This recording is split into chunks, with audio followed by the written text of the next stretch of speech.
G P പല കാര്യങ്ങൾ ചെയ്യുന്നുണ്ട്. എന്തിലാണ് ജി പി ഏറ്റവും സന്തോഷം കണ്ടെത്തുന്നത്? അഭിനയിക്കുമ്പോഴാണോ, സംവിധാനം ചെയ്യുമ്പോഴാണോ, കോണ്ടന്റ് ക്രിയേഷൻ ചെയ്യുമ്പോഴാണോ, അല്ലെങ്കിൽ ഒരു പ്രോഗ്രാം ഹോസ്റ്റ് ചെയ്യുമ്പോഴാണോ?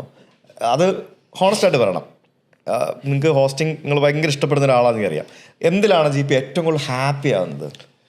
ഒരു സാധനം ചെയ്തുകൊണ്ടിരിക്കുമ്പോൾ സമയം പോകുന്നത് അറിയാത്ത അവസ്ഥയുള്ള എല്ലാ സാധനങ്ങളും ഞാൻ ഹാപ്പിയാണ്, ഇൻക്ലൂഡിങ് ദിസ് ഇന്റർവ്യൂ. ഞാൻ ഇവിടെ എത്ര മണിക്ക് വന്നിരുന്നത് എനിക്ക് ഓർമ്മയില്ല, ഞാൻ എത്ര നേരം സംസാരിച്ചു എന്നുള്ളത് എനിക്ക് ഓർമ്മയില്ല. This is how I work. എനിക്ക് അല വൈകുണ്ഠപുരമല്ലോ എന്നുള്ളതോ ഒരു യൂട്യൂബ് വ്ളോഗ് എന്നുള്ളതിൽ തമ്മിൽ വ്യത്യാസമില്ല എന്ന് പറഞ്ഞാൽ I'm not saying it like that. Prioritise ഇപ്പോൾ രണ്ടെണ്ണത്തിൽ ഒന്നേ ചെയ്യാൻ പറ്റുള്ളൂ എന്ന് പറഞ്ഞു കഴിഞ്ഞാൽ തീർച്ചയായിട്ടും ഞാൻ വൈകുണ്ഠപുരമേ ചെയ്യുള്ളൂ, അതല്ല ഞാൻ ഉദ്ദേശിച്ചത്. പക്ഷെ ചെയ്യുമ്പോൾ this is my involvement level. കാരണം ഞാൻ എന്നെ മറക്കും, ഞാൻ ഭക്ഷണം കഴിക്കാൻ മറക്കും, ഞാൻ എൻ്റെ ഉറക്കം മറക്കും, ഞാൻ എല്ലാം മറക്കും. ഇങ്ങനെയുള്ള പരിപാടികളെ ഞാൻ ചെയ്യാറുള്ളൂ. അതാണ് എനിക്ക് ലൈഫിൽ കിട്ടിയ ഏറ്റവും വലിയ ബ്ലെസ്സിങ്. അതുകൊണ്ടാണ് ഞാൻ മൾട്ടിപ്പിൾ പരിപാടി ചെയ്യുന്നത്. അങ്ങനത്തെ സിനിമകൾ ചെയ്യാൻ പറ്റാത്തതുകൊണ്ടാണ് മലയാളത്തിൽ ഞാൻ സിനിമ ചെയ്യാത്തത്. എനിക്ക് മലയാളത്തിൽ സിനിമ ചെയ്യാൻ ബുദ്ധിമുട്ടൊന്നുമില്ല. പക്ഷേ ഞാൻ എന്നെ തന്നെ മറന്ന് പ്രേതൊക്കെ ചെയ്തപ്പോൾ എൻജോയ് ചെയ്ത പോലെ ചെയ്യുന്ന സിനിമകൾ വരുന്നില്ല. അത് ആ സ്ക്രിപ്റ്റുകൾ എന്നെ തേടി എത്തുന്നില്ല. അപ്പം ചെയ്യുമ്പോൾ പിന്നെ ഇത് ചെയ്യണം, അത് ചെയ്യുമ്പോൾ തന്നെ അറിയാം ഇതൊരു നിലവാരമില്ലാത്ത സാധനം. പിന്നെ ആ സമയത്ത് ഞാനൊരു വ്ളോഗ് ചെയ്ത് കഴിഞ്ഞാൽ എനിക്ക് അത്രയും സന്തോഷമുണ്ട്. ആ സമയത്ത് ഞാനൊരു പരസ്യം സംവിധാനം ചെയ്താൽ എനിക്ക് അത്രയും സന്തോഷമുണ്ട്. സോ ഈ ഒരു ചോദ്യത്തിൻ്റെ ഉത്തരം എന്ന് പറയുന്നത്, ഞാൻ ചെയ്യുന്ന എല്ലാ കാര്യങ്ങളും ഞാൻ അത്ര ഇൻവോൾവ് ആയിട്ടാണ് ചെയ്യുന്നത്. ഏഷ്യാനെറ്റ് ഫിലിം അവാർഡ്സോ മഴവിൽ അവാർഡ്സോ ഞാൻ ഹോസ്റ്റ് ചെയ്യുമ്പോൾ വൈകുന്നേരം 4 മണി മുതൽ പുലർച്ചെ 3 മണി വരെ ഒറ്റയടിക്ക് നിന്നിട്ട് ആ സ്റ്റേജിൽ ഞാനിത് ഹോസ്റ്റ് ചെയ്യുന്നു. ഞാൻ ചിലപ്പോൾ ഡിന്നർ കഴിക്കാറില്ല, വെള്ളം പോലും കുടിക്കാറില്ല, ഉറങ്ങാറില്ല.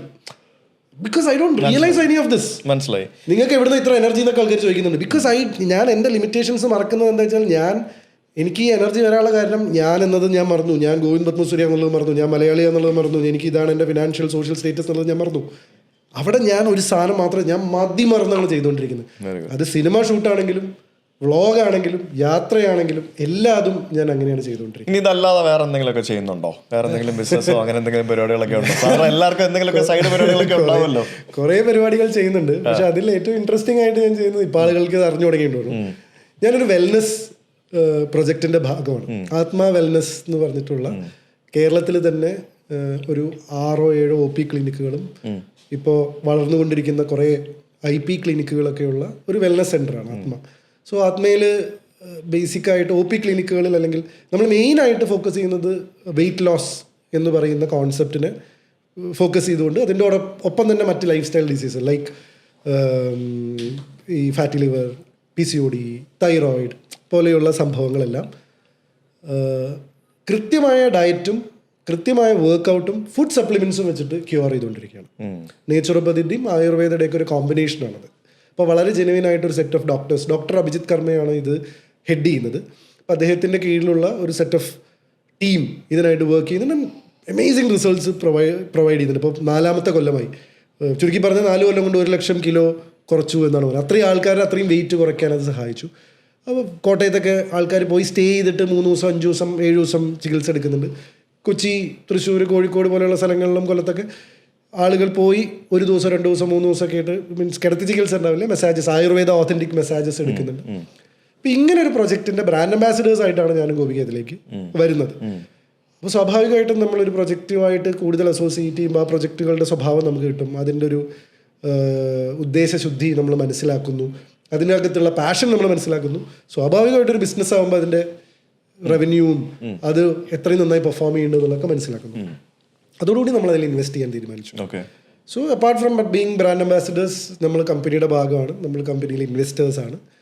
അങ്ങനെ ഒരു പരിപാടിയും ഇതിൻ്റെ പാരലായിട്ട് പോകുന്നുണ്ട്. അഗൈൻ അത് ഒരു ബിസിനസ് എന്നുള്ളതിനേക്കാൾ കൂടുതൽ ഞങ്ങൾക്ക് ഫീൽ ചെയ്യുന്നൊരു കാര്യം എന്താ വെച്ചാൽ, at the end of the day I am an entertainer. ഞാൻ ചെയ്യുന്നത് ഒരു ബേസിക് സാധനമല്ല. ഈ പറയുന്ന ഭക്ഷണം, പാർപ്പിടം, വസ്ത്രം എന്ന് പറയുന്ന 3 നെസസിറ്റീസിൽ പെടുന്ന ഒരു പരിപാടിയല്ല ഞാൻ ചെയ്യുന്നത്. പക്ഷേ ഇമ്പോർട്ടൻ്റ് ആണ് ഹാപ്പിനെസ്, എൻ്റർടൈൻമെൻറ്റ്. കോവിഡ് സമയത്ത് ഞാൻ റിയലൈസ് ചെയ്തൊരു സാധനം എന്ന് പറയുന്നത്, ഇപ്പോൾ മെഡിക്കൽ, പോലീസ് ഡിപ്പാർട്ട്മെൻറ്റുകളൊക്കെ ആയിരുന്നു ഏറ്റവും ഇമ്പോർട്ടൻ്റ് ആയിട്ടുള്ള സമയം. പക്ഷെ അത്ര ഇമ്പോർട്ടൻ്റ് ആയിട്ടുള്ള ഒരു എലമെൻ്റ് ആയിരുന്നു എൻ്റർടൈൻമെൻറ്റ് ഇൻഡസ്ട്രി എന്ന് പറയുന്നത്. കാരണം ആളുകൾ അവിടെ വീട്ടിൽ ലോക്കായി പോയപ്പോൾ അവർ മാനസിക നില തെറ്റാതെ സൂക്ഷിച്ചത് ഒന്നുകിൽ കുക്കിങ്ങിലൂടെ ആയിരിക്കാം, അല്ലെങ്കിൽ അതുപോലും അല്ല, അപ്പോഴും YouTube channel, cinema, web series പരിപാടികൾ, ഇതായിരുന്നു ക്രിയേറ്റിവിറ്റി പുറത്തു വന്ന സമയം. എക്സാക്ട്ലി. ഏറ്റവും കൂടുതൽ എന്റർടൈൻമെന്റ് സ്പേസ് ആണ് ആളുകൾ എക്സ്പ്ലോർ ചെയ്തത്. സോ അന്ന് നമ്മൾ അപ്പോഴാണ് ശരിക്കും അതിന്റെ വാല്യൂ മനസ്സിലാവുന്നത്. ഞാനൊക്കെ ഒരുപാട് ഹാപ്പിനെസ് പ്രൊജക്റ്റുകളൊക്കെ കൊണ്ടുവന്നൊരു ടൈം കൂടിയായിരുന്നു അത്.